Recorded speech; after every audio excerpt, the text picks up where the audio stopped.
Yo, what's up guys? Welcome to another creepypasta video.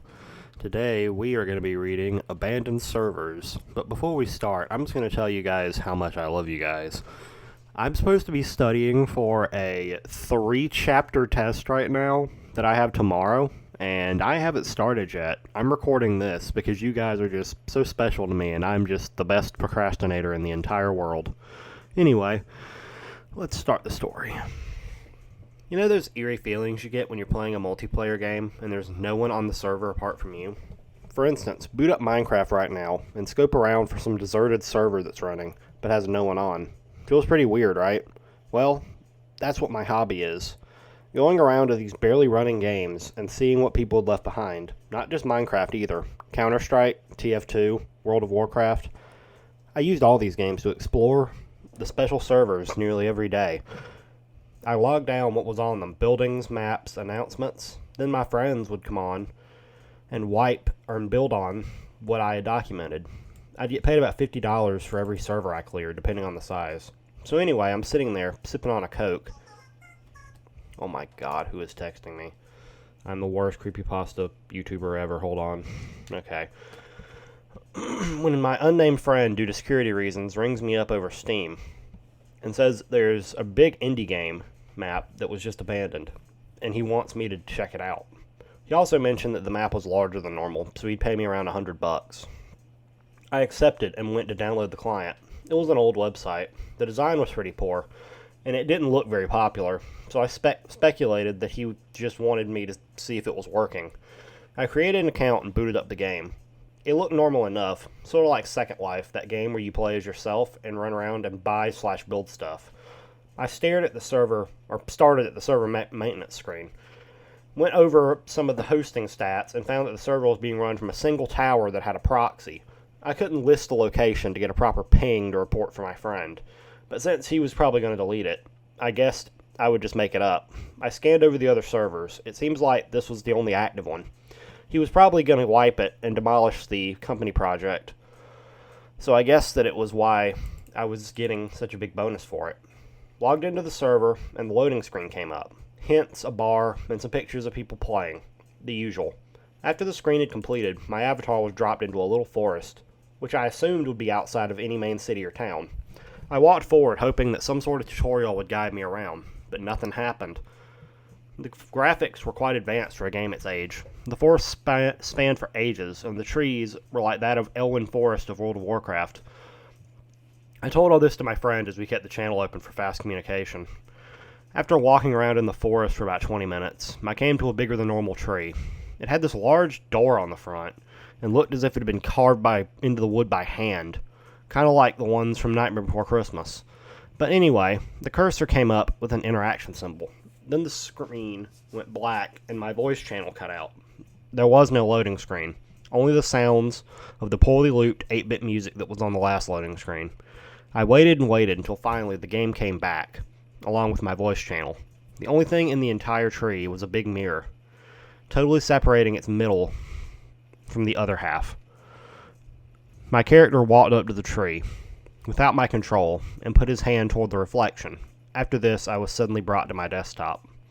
Along with the icon of the game, all the files were missing. The HTTP had also vanished along with it. I asked my friend if he cut the server, and he replied with an innocent no. Anyway, he transferred the money to my PayPal and logged out. So I go to bed that night thinking about what I'll spend my $100 on as I drift off to sleep. I wake up about 6 times that night, always seeing that damn tree. It's not even scary, just annoying. There's a vividly recreated mirror just like the one out of the game, and I keep touching it. I get up around 6 after being unable to sleep, deciding to hop on the computer for the weekend and rummage around Steam for some good deals. Got about halfway through watching the Saints Row trailer when I got invited to play some Counter-Strike Source. The name was added to my friends list, but I didn't recognize him at all. The name actually, resembling mine, kept flashing, and after a couple minutes I obliged. The server was pretty normal, just us two with no announcements, and just us on opposite teams. Must have been peer-to-peer, because the server name was exactly the same as mine. I bet it was my friend pulling a prank.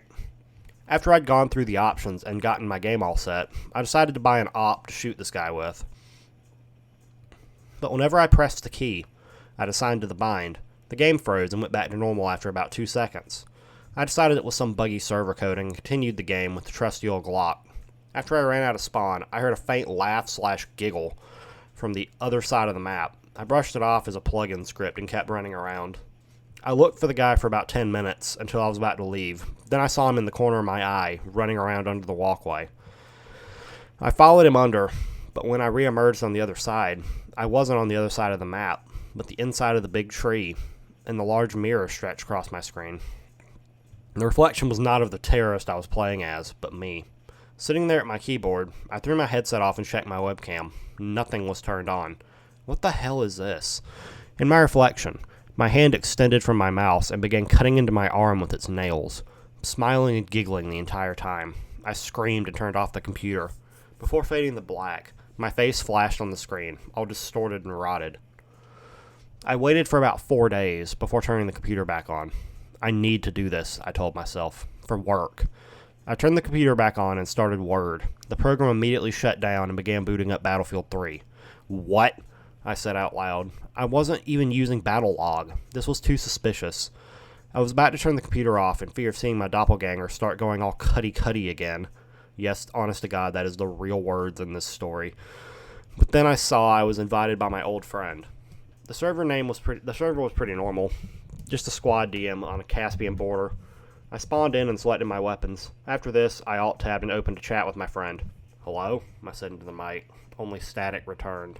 Come on, dude, don't do this now, I said in hopes of getting a response. Whatever, let's just play. I ran around the map, looking for my friend amidst all the bushes and trees lining the gas station. I saw a model run behind a building. It didn't look like the silhouette of a normal in-game model. I remembered Dust 2 and decided to turn the computer off. Reaching up to the power button and pressing it once, I looked back down to my screen. All I could see was that the trees now bore the same door. Shit, I said as I struggled to look away. The power didn't turn off as my character walked unattended toward the largest of the trees. The door opened, and guess who was sitting behind against the mirror? Sitting exactly like me, my doppelganger stared blankly into the screen. He'd changed since the last time I saw him. His eyes were sunken, bones clearly visible over the fleshy creases in his face and skin. He grimaced and started jabbing himself with a piece of wood. I screamed as his actions replicated on my body. I reached for the cord as pieces of splintered wood started cutting into my chest. I finally grasped the cord and pulled it out. Firmly grasp it. I had to. The laughing and screaming just died down on both ends of the voice channel. I was rushed to the hospital and received around 60 stitches for my cuts and gashes. I sold my computer when I got home. Bro, you can just wipe the computer. A couple of days passed, and things were looking down for me. Lost my job after having too many days off. Still thinking about that tree and my doppelganger. I began walking around the interior of my house, thinking about what I could do. I thought about mirrors, me, insanity, and how I could overcome this bastard. Then I clicked. The mirrors and trees. I needed to get back on the game. Ah, yes, truly unemployed. His first thought, get back on the game. Knowing the HTTP was downed, I realized I needed to host it. I bought a cheap Dell from my local store and set up a peer-to-peer host in the hopes that I could just get me and this bastard in one room again. The server pinged online as I entered what I remembered to be the host. There were hashes and strings of code from any file residue I could find. After working for about 3 days, I finally got the server back online. The web address worked, and I braced myself as I clicked log in. The page was different. It had pictures of me losing my job as well as my loved ones, and crying people being killed. Beheadings, torture, cannibalism, and decapitation lined my screen as the game played the same howling noise as when I first met this doppelganger. I logged in, the loading pages going black once more as I dropped into the forest again. It was different. Gore and blood splattered the entire landscape, and bodies hung from branches. They followed me with their black, cold eyes as my character progressed through the environment. In real life, I was shaking. The barriers of the game and reality slowly drifted apart as I advanced deeper and deeper into the forest, until I was walking on my own now, with no keyboard or mouse, just me in real life. I continued falling over corpses as I kept going. I have to do this, I kept saying to myself. I have to, until I finally came to the tree. I braced myself and walked toward the main door. screams still ringing in my ears. It slowed to mere giggles as I approached the mirror. I saw myself covered in blood, elongated features with black eyes looking at me. It started rasping and crawling towards me, breaking the mirror. Now was the time. I pulled out a pocket mirror with all my strength and showed it to my doppelganger. I heard a burst of screaming echoes, making my eardrums bleed as I held the mirror with all my willpower. I suddenly awoke in my room, on the floor, covered in blood, with the mirror lying to my left. I calmed down. It was over. I got up and collected myself. After a quick shower and a glass of water, I got in my car and drove as fast as I could to the nearest bridge. I held the mirror, threw it down into the water, and began to walk home. Safe, and a hero after defeating the doppelganger. That's why I'm writing this now, to save you the trouble of all this. Be cautious when you join any type of empty or abandoned server. You might just start to hear the laughs and giggles echo towards you.